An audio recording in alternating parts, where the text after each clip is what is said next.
Bonjour citoyens du monde, désolé Charlie Hebdo, mais je ne suis pas allé manifester à ton hommage. À cette hypocrisie collective, où il était interdit de parler de quoi que ce soit d'autre que Charlie et de la police. La liberté d'expression? Mais vous voulez rire? Pourquoi croyez-vous que les Anonymous existent? Pourquoi sommes-nous obligés de nous cacher derrière un masque pour dénoncer tout ça? Sommes-nous libres ou sous dictature? Je n'approuve pas Dieudonné, mais a-t-il eu la liberté d'expression lui? Les terroristes sont prétexte à une réduction drastique de nos libertés individuelles. Plus ces libertés nous sont enlevées, plus nous nous sentons oppressés, plus nous réagirons et plus nos libertés nous seront enlevées. Je ne cautionne pas les faits. Mais leur impact est facile à comprendre, ceux qui prônent la vengeance seront les outils pour démontrer que le peuple est violent et qu'il faut le surveiller, le calmer, de force et même un jour le pucer comme ça a déjà commencé en Europe. Plus il y aura de la violence, plus il y aura l'oppression. Comment des millions de personnes savent se réunir car une dizaine de personnes sont décédées, alors qu'il n'y a personne pour envoyer les banksters et les pédophiles élitistes en prison? Personne pour le SDF qui meurt en bas de chez vous? Nous ne cautionnons pas ces actes barbares par contre. Je suis le SDF mort de faim et de froid en bas de chez vous, je suis le Français moyen, qui travaille 6 jours sur 7, et qui survit tout juste, je suis la maman seule aux minima sociaux car elle a plus d'argent, sans rien faire qu'en travaillant pour un SMIC, je suis le peuple soumis à une dictature mondiale d'un nouvel ordre mondial, qui va nous plonger dans une dictature abominable, et qui ne s'aperçoit de rien. Je suis l'Anonymous, qui n'a plus le droit de sortir masqué, pour nourrir les SDF, car c'est devenu un délit. Je suis la prostituée, qui donne ses fesses à des satyriasis pour nourrir ses enfants, qui l'attendent à la maison. Je suis la personne âgée à la retraite, qui a travaillé toute sa vie, qui n'a pas droit aux aides logement, et qui ne peut plus payer son loyer. Je suis le petit intermittent du spectacle, qui n'a pas le droit au chômage et qui galère toute sa vie. Je suis le professeur frappé par un élève car ses parents n'ont pas su l'éduquer car l'État les a isolés parqués dans des cages à poules. Je suis l'handicapé, que tout le monde a oublié. Je suis une victime de la pédophilie élitiste, qui a vu son corps dénudé dans des DVD appelés Snuff Movie, vendu 25 000 € pièce, à de chers notables à la tête de nos élites et souvent francs-maçons. Je suis le petit auto-entrepreneur, qui a dû fermer sa boîte car l'État lui volait tout son argent.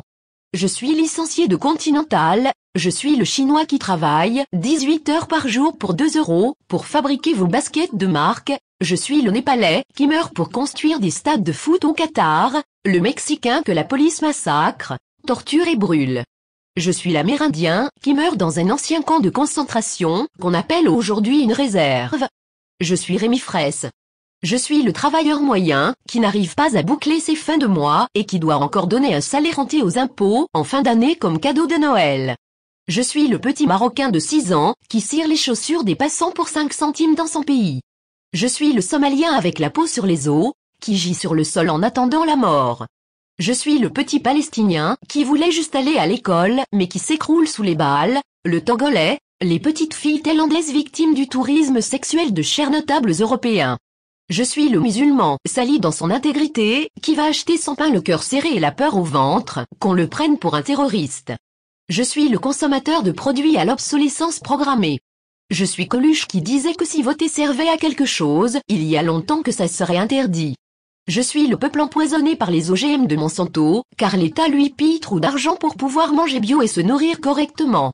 Je fais partie des 99% de la population mondiale esclave des 1% restants multimilliardaires. Je suis dans cette situation grâce à Rothschild et ses amis depuis la création de la Fed. Maintenant on va faire un point sur la marche qui a eu lieu pour les attentats récents. Voici donc les défenseurs de la liberté d'expression avec qui vous avez marché. Le Premier ministre espagnol Rajoy, dont le gouvernement vient juste de faire passer la ley Mordaza, une loi du bâillon imposant des restrictions historiques dans le droit de manifester. Le ministre des Affaires étrangères Lavrov de Russie, pays qui a l'année dernière condamné un journaliste pour insulte à un membre du gouvernement et fait assassiner des journalistes, comme Anna Politkovskaya, par les services secrets. L'ancien président français Sarkozy, qui a fait dérober les ordinateurs du journal Le Monde et de Mediapart et fait saisir les enregistrements des journalistes, les Fadettes, qui enquêtaient sur ses affaires avec la justice. Le ministre des Affaires étrangères égyptien, qui a fait détenir le journaliste choquant pendant 500 jours. Le roi Abdallah de Jordanie, qui l'année dernière fait condamner un journaliste palestinien à 15 ans de prison avec travaux forcés. Le Premier ministre turc Davutoglu, pays qui emprisonne le plus de journalistes au monde, le Premier ministre israélien Benjamin Netanyahou, qui a orchestré l'assassinat de 17 journalistes à Gaza l'année dernière.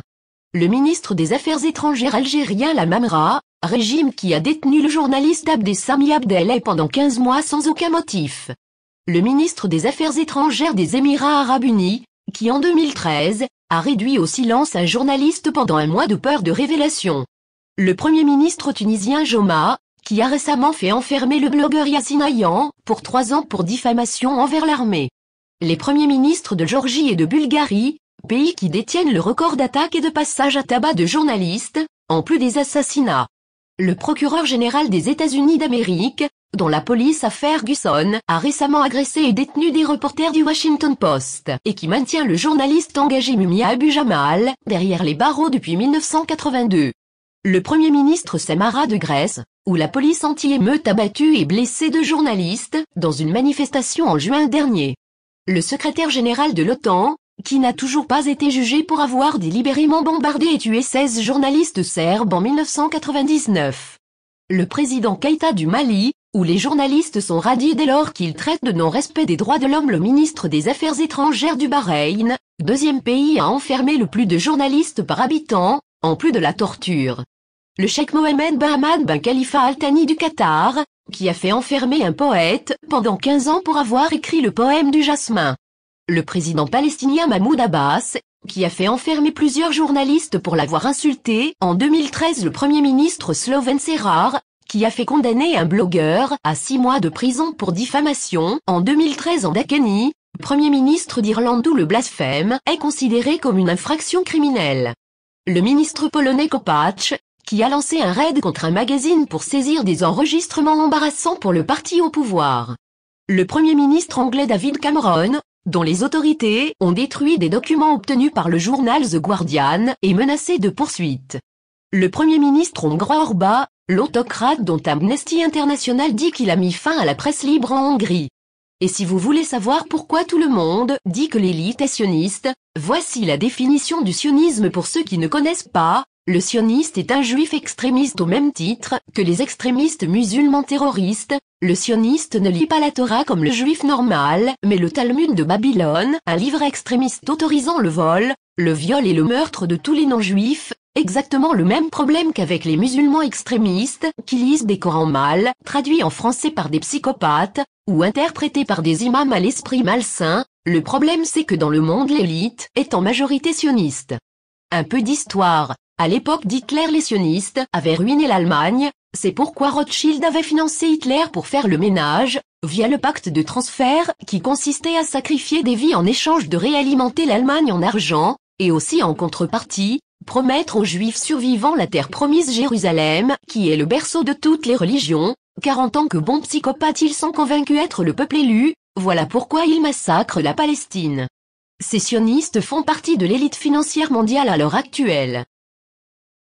Définition du terrorisme, meurtre, enlèvement, détournement d'avions, dégradation, vente d'armes, blanchiment d'argent, mais alors l'État n'est-il pas terroriste?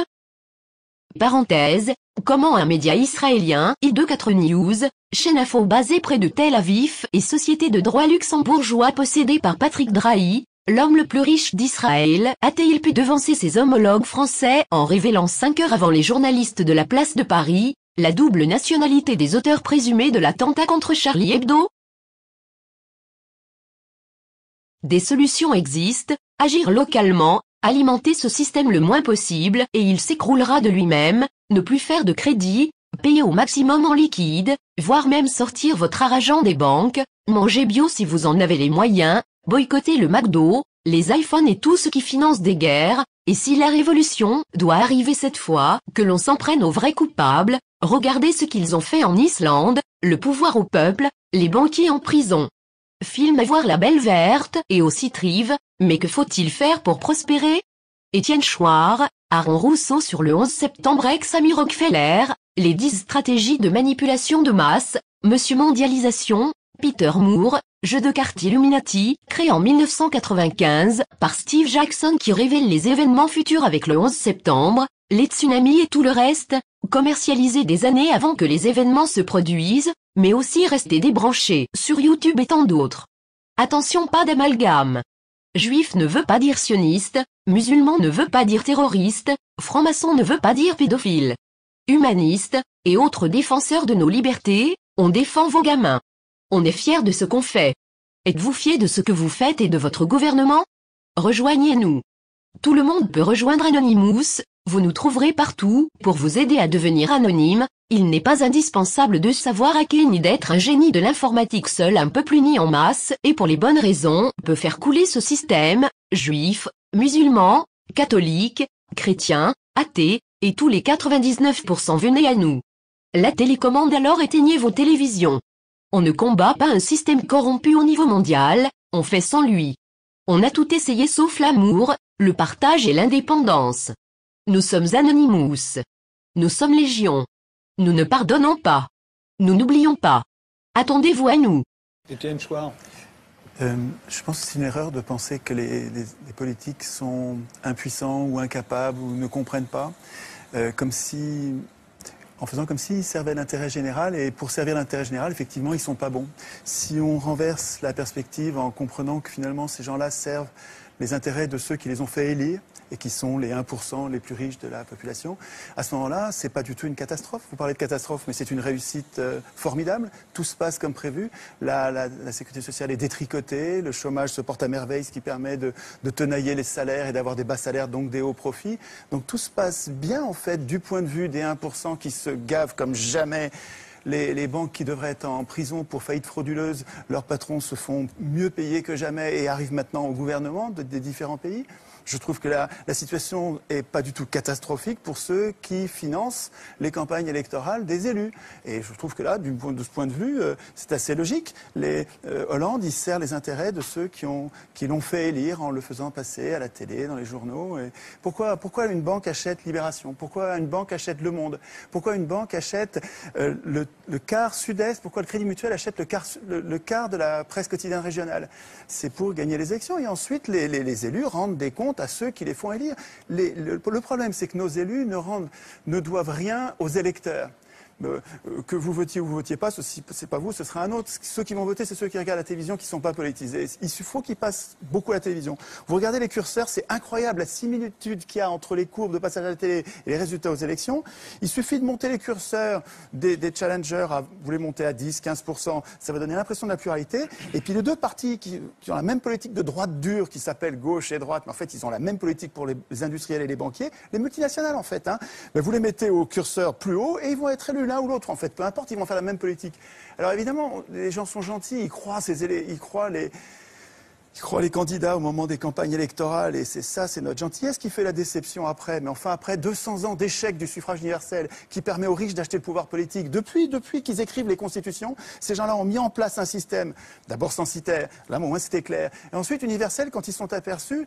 Tocqueville disait très tôt, donc début du 19e siècle, il disait « Je ne crains pas le suffrage universel, les gens voteront comme on leur dira ». Et ça fonctionne très bien. Donc, le fait de désigner des maîtres au lieu de voter des lois est une imposture politique. Nous ne sommes pas en démocratie. En démocratie, nous voterions nos lois. Nous-mêmes, un homme, une voix pour voter les lois, pas pour désigner des maîtres. Le fait de nous imposer de désigner des maîtres est une supercherie.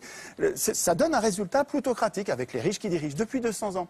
Alors aujourd'hui, on arrive dans une crise parce que le capitalisme n'arrive pas à verser suffisamment de salaire pour vendre leur camelote.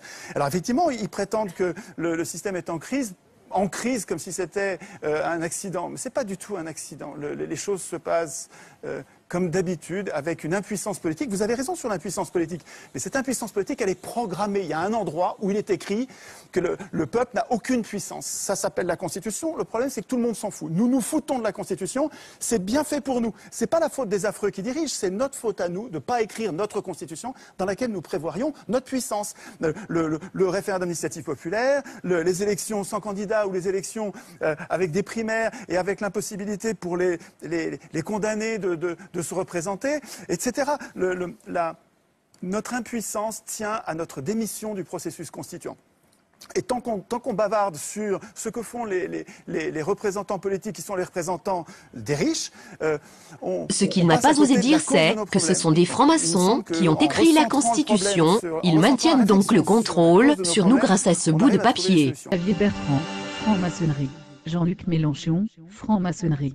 Brice Hortefeux, franc-maçonnerie. Claude Guéant, franc-maçonnerie. Christian Estrosi, franc-maçonnerie. Christine Boutin, Opus Dei. Hervé Guémard, Opus Dei. Patrick Devadjian, franc-maçonnerie. Manuel Valls, franc-maçonnerie. Nicolas Sarkozy, franc-maçonnerie et le siècle. Valéry Giscard d'Estaing, Bohemian Club. François Bayrou, le siècle. Dominique Strauss-Kahn, le siècle et groupe Bilderberg. Christian Poncelet, franc-maçonnerie. Jacques Lang, franc-maçonnerie. Henri Emmanuelli, franc-maçonnerie. Jacques Chirac, franc-maçonnerie et groupe. Michel Rocard, Bohemian Club. Patrick Balkany, franc-maçonnerie. Alain Boé, franc-maçonnerie. Gérard Collomb, franc-maçonnerie. Marie-Lise Lebranchu, franc-maçonnerie. Daniel Vaillant, franc-maçonnerie. Éric Besson, le siècle. Jean-Claude Trichet, le siècle et groupe Bilderberg. Jean-François Copé, le siècle et groupe Bilderberg. Dominique de Villepin, groupe Bilderberg. Martine Aubry, le siècle et le réseau Voltaire. Jean-Pierre Chevènement, le siècle. François Fillon, le siècle. François Hollande, le siècle. Alain Juppé, le siècle. Bernard Kouchner, le siècle. Rachida Dati, le siècle. Laurent Fabius, le siècle. Donc, voilà notre réponse. Exigence du peuple souverain de France. Nous, citoyennes et citoyens du peuple souverain de France, n'admettons pas plus longtemps la dépendance monétaire, qui nous est imposée vis-à-vis des banquiers internationaux, par le biais de notre État corrompu. Nous n'admettons pas la dépendance qui nous est imposée vis-à-vis des lobbies criminels de la haute finance, de l'industrie et de la technologie, par le biais de notre État corrompu, sur tout ce qui a trait à notre vie en société. Nous n'admettons pas plus longtemps le sacrifice de nos valeurs humaines et morales, de nos besoins vitaux élémentaires, de nos droits élémentaires, de notre qualité de vie, de la paix, de notre environnement, de la planète, que nous sommes censés partager avec les autres espèces au profit des banquiers internationaux.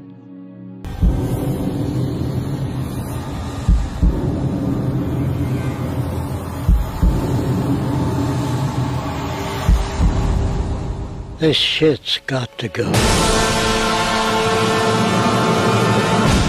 La pub nous fait courir après des voitures et des fringues. On fait des boulots qu'on déteste pour se payer des merdes qui nous servent à rien.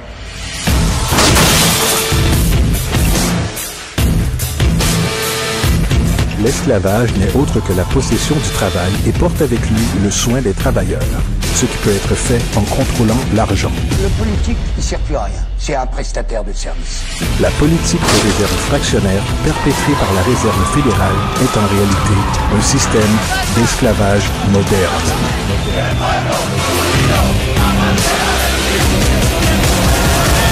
Comme tous les autres, tu es né enchaîné. Le monde est une prison où il n'y a ni espoir, ni saveur, ni peur. Une prison pour ton esprit.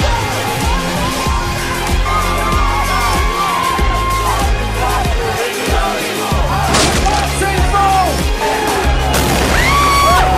Qu'est-ce qu'il y a de plus violent que de vendre l'État à des autochtones à des multinationales? Qu'est-ce qu'il y a de plus violent que de vendre l'éducation aux entreprises? Qu'est-ce qu'il y a de plus violent que de pourrir l'air que nos enfants vont respirer? Nous ne sommes pas violents, ce sont eux qui sont violents! Nous, on est caution personnelle sur l'intégralité de nos biens. Moi, je voudrais savoir si le directeur de la BNP, qui ouvre sa gueule sans arrêt, ou le directeur de la Société Générale, qui ouvre sa gueule sans arrêt, si eux, ils sont caution personnelle sur leur boîte. Eux, ils misent jamais leur société, jamais leurs biens, jamais leur monde, jamais leurs femmes. Nous aussi. Et c'est nous qui sommes dans la merde. Et il y en a ras-le-bol. C'est nous, ça sort de la mouche. Ou comme nous, pareil. On défend vos gamins. On est fiers de ce qu'on fait. Est-ce que vous êtes fiers de ce que vous faites, vous? Nous, on est fiers. Vos regards de haine, ça sert à rien. Vous êtes tous la source de l'amour. Vous êtes avec nous, vous êtes venus avec l'amour. Nous tapez pas dessus.